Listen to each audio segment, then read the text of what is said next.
الله من الشيطان الرجيم بسم الله الرحمن الرحيم الصلاة والسلام على أشرف الأنبياء والمرسلين وعلى آله وأصحابه ومن تبعهم بإحسان إلى يوم الدين. Mutane da yawa suna ta bugowa suna tambayar mafarkin ɗaki, kamar yadda ɗazu a babin da muka yi mun yi bayani akan mafarkin gida, to yanzu mafarkin ɗaki muke so mai magana. Duk da can ya taɓo katanga da sauransu, amma dai a baya mun yi fassarar mafarkin ƙofa, to yanzu mafarkin shi kanshi ɗaki muke magana. Imam Muhammadu bin Sirin a cikin littafinsa Tafsir Alam shafi na 336 ga abin da yake faɗa, in bugun ma ya zo ɗaya. Su ɗakuna na cikin gida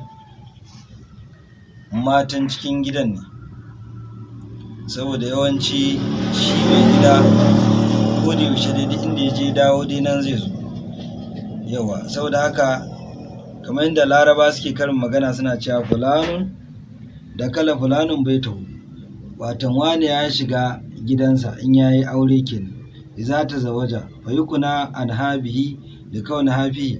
watan ana yin alkunya da ita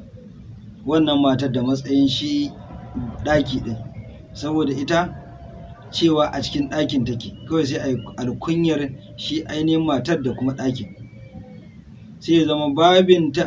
ƙofar shine matsayin farji ko kuma matsayin ƙofa a watan huskarta ita matar. Saboda haka a takaice idan mutum ya mafarkin ɗaki mai kyau wanda yake kuma an danganta nashi ne, kuma mai fenti mai kyau mai jiki mai kyau, to lallai ana nuna alhamdulillahi Allah zai haɗa shi da wata mace, in bai da aure shi ma aure zai, Allah zai haɗa shi da mace kyakkyawa mai kyan hali mai kyan jiki mai yawan hidima ga miji mai kyautatawa. Idan kuma ya ga ɗakinsa kaca-kaca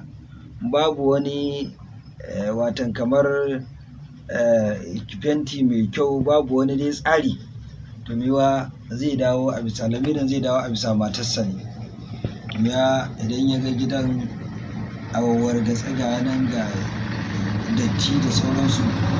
ya ana nuna matar ce kawai za ta zama ita ballagaza ne wadda ba ta da kimtsi da sauransu. Yawa kuma talauci ya kama gidan, saboda yawanci in ka gama cikin watan irin wannan kamannin mai yawa akwai talauci a gida, da kuma sauran mutanen gidan za su shiga wahala. Duk wanda ya ga ya shiga cikin ɗakin nan kyakkyawa, to alhamdulillahi ana sa ran insha Allahu zai shiga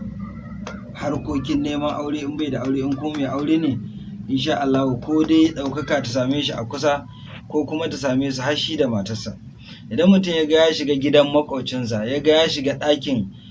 matan maƙocin, to lallai in ba sa'a ba zai nemi matar maƙocin ne, saboda shi maƙocin gidansa ɗakin matarsa ne, gidansa kuma ya zama kamar sirrinsa ne, to mewa zai shiga cikin sirrinsa. Wallahu a'lam.